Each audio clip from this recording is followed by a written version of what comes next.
തെറ്റ് അതാര് ചെയ്താലും ചൂണ്ടിക്കാട്ടപ്പെടുക തന്നെ വേണം, ചോദ്യം ചെയ്യപ്പെടുക തന്നെ വേണം. പറഞ്ഞു വരുന്നത് നോഹ സദോയെക്കുറിച്ച് തന്നെയാണ്. കഴിഞ്ഞ മത്സരം കേരള ബ്ലാസ്റ്റേഴ്സും ഒഡീഷയും തമ്മിൽ നടന്നു.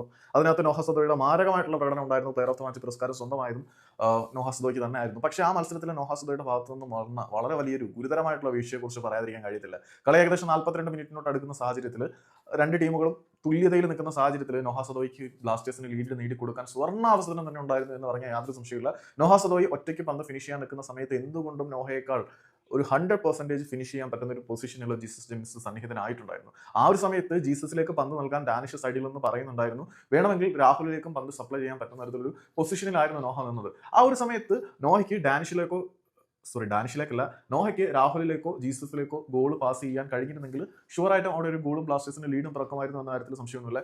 ഇൻ കേസ് രാഹുലിന് കുറച്ചുകൂടി കോംപ്ലിക്കേറ്റഡ് സിറ്റുവേഷൻ ആകുമെങ്കിൽ പോലും നോഹ ആ പന്ത് സുഖമായിട്ട് നോഹയ്ക്ക് അത് ജീസസിന് കൊടുക്കാൻ പറ്റുമായിരുന്നു. നോഹ വരുമ്പോൾ ഗോൾ കീപ്പർ പോലും ഔട്ട് ഓഫ് പൊസിഷനിലായി മാറുന്ന ഒരു ഫ്രീ നെറ്റ്, ഒരു ഓപ്പൺ ബോക്സ് ജീസസിന് കിട്ടുമായിരുന്നു. ആ ഒരു സുവർണാവസരമാണ് നോഹ സദോയ് കൊണ്ട് തൊലച്ചു കളഞ്ഞത്. അപ്പം നോഹ സെൽഫിഷ് ആണെന്നല്ല പറഞ്ഞു വരുന്നത്, സ്വന്തം കഴിവിൽ ആത്മവിശ്വാസം ഉള്ളവന്റെ ജസ്റ്റ് ഇറക്കം തന്നെയാണ്. പക്ഷേ സ്വന്തം കഴിവിലെ ആത്മവിശ്വാസത്തിനോടൊപ്പം തന്നേക്കാൾ ഗോൾ നേടാൻ ഏറ്റവും അനുയോജ്യമായിട്ടുള്ള പൊസിഷനിൽ ഒരാൾ നിൽക്കുമ്പോൾ ആ താരത്തിലേക്ക് പന്ത് കൈമാറുന്നതായിരുന്നു ഏറ്റവും നല്ലത്. ഇപ്പം ഈ ഡാനിഷിലേക്കൊക്കെ പന്ത് കൈമാറി കളഞ്ഞാൽ ഡാനിഷ് വേസ്റ്റ് ആക്കും എന്നുള്ള ഭയം കാരണം സ്വന്തം ആത്മവിശ്വാസത്തിൽ ഡിപ്പെൻഡ് ചെയ്തു എന്ന് പറയാം. പക്ഷേ ജീസസിന്റെ കാര്യത്തിൽ നോഹ വരുത്തിയത് വളരെ വലിയ പിഴവ് തന്നെയാണ്. അപ്പം ഈ ഒരു പിഴവ് വരുത്തിയത് രാഹുലോ ഡാനിഷോ ഒക്കെ ആയിരുന്നെങ്കിൽ നമ്മളിപ്പോൾ അവരെ ഏറെ നിർത്തി കത്തിച്ചേനെ. നോഹ ഏറെ നിർത്തി കത്തിക്കണം എന്നല്ല പറയുന്നത്, നോഹയുടെ ഭാഗത്തു നിന്ന് ഇത്തരത്തിലുള്ള പ്രവർത്തികൾ മുമ്പ് ഗോവയിൽ കളിക്കുന്ന സമയത്ത് ഉണ്ടായിരുന്നു. നമ്മൾ അന്ന് അയാളെ സെൽഫിഷ് എന്നൊക്കെ വിളിച്ചിട്ടുണ്ടായിരുന്നു. വളരെ നല്ലവനാണ്, മികച്ച താരമാണ്, സെൽഫിഷ് ആണെന്ന്.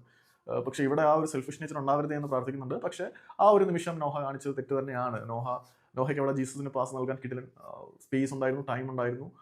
പക്ഷേ നോഹ ഇത് ചെയ്തില്ല. കേരള ബ്ലാസ്റ്റേഴ്സിന് അനിവാര്യമായിട്ടുള്ള ഒരു ഗോൾ നോഹ സ്വന്തമായിട്ട് അല്ലെങ്കിൽ തനിക്കത് ഫിനിഷ് ചെയ്യാൻ കഴിയും എന്നുള്ള ആത്മവിശ്വാസം മൂലം നശിപ്പിച്ച് കളഞ്ഞു. ഒരു ബെറ്റർ ഓപ്ഷൻ ഉള്ളപ്പോൾ അങ്ങോട്ട് പാസ് ചെയ്യുന്നതായിരുന്നു നല്ലത്.